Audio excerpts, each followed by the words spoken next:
I'm really excited to talk to you today. I'm going to speak to you really from the perspective of a transit agency representative who wants to do better in this arena of inclusion and not as an inclusion expert. And so I'm going to be very candid with you about some of my experiences that I had on the first Transit Planning for All grant that Mountain Line was able to receive, for which I was the project manager.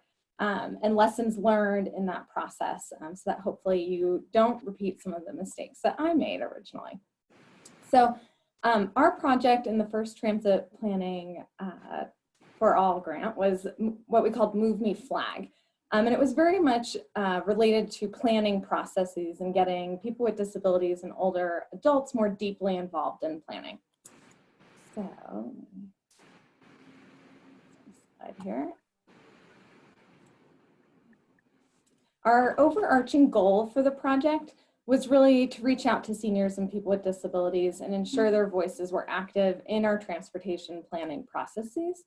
And we did that as our overarching goal because we really believed that if we could provide quality and timely transit service for seniors and people with disabilities, that everyone in the community would be highly served by the transit that we were providing.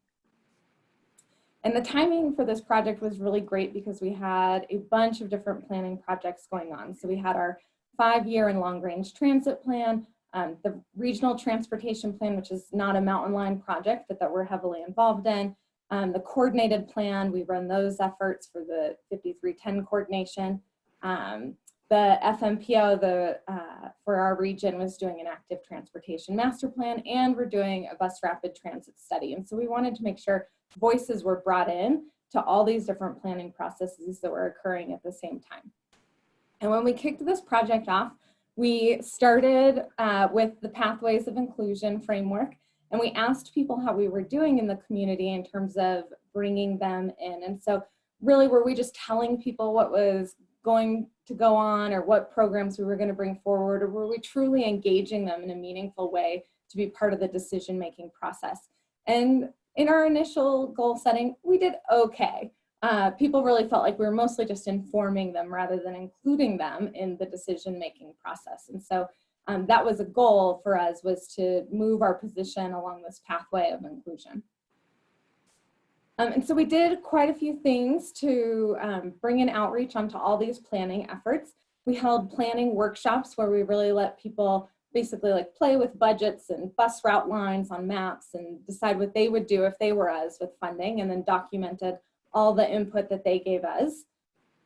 We did a lot of surveys. You know, what were people's trade-offs or preferences in a world of limited resources? So not just pie in the sky where everybody wants everything, but we really tried to say there's budget constraints or other constraints, and so if you had to prioritize, what would that look like? And I think that giving people the ability to be the deciders in those theoretical terms of, if I had this much money, this is how I would spend it, was really key. We also did get on the bus, which we would take a bus around town, put our displays up on the bus and have people on board to provide feedback. And then we had our coordinated mobility council meetings, which have many representatives with seniors, people with disabilities on them, to provide direct feedback into the planning process. That really acted more like a stakeholders committee for us, and that group still exists today. And so what was the result of all this effort to get people engaged? And I have to say, I think it did pay off.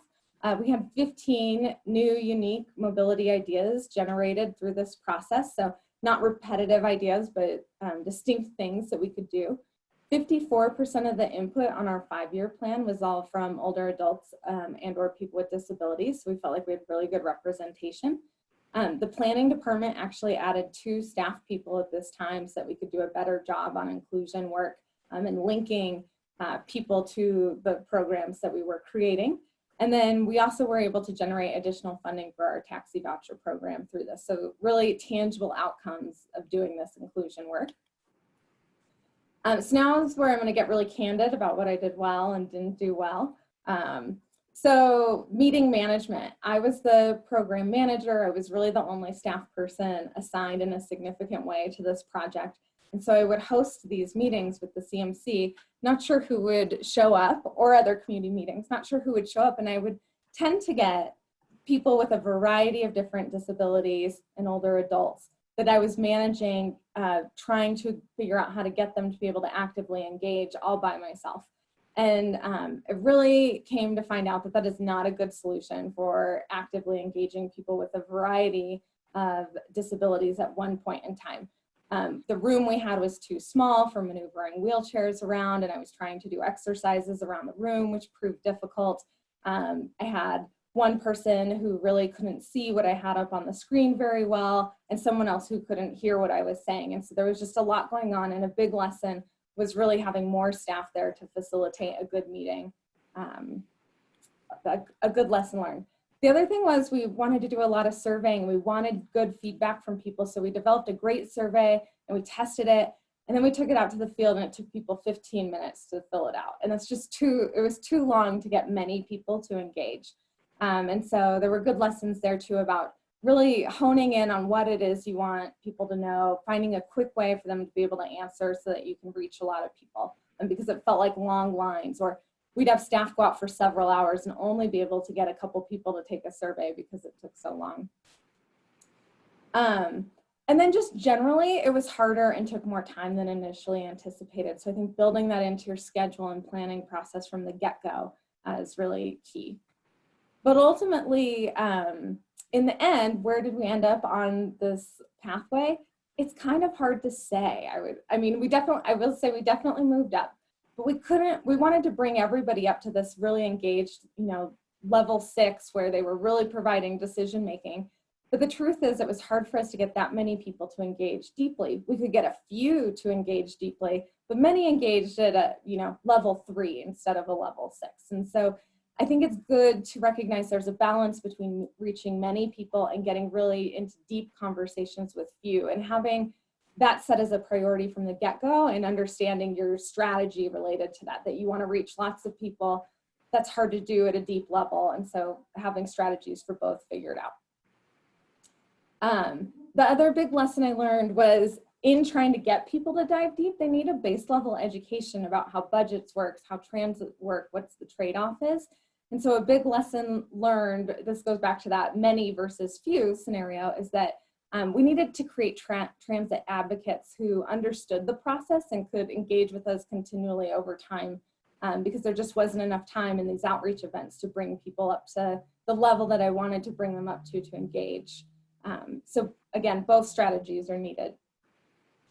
And I do think we had other lasting impacts. So our Coordinated Mobility Council continues to meet and provide feedback on our planning processes, as well as some of the city and FMPO planning processes. Our 5-year plan was unanimously adopted on time, which was a big goal of our project originally.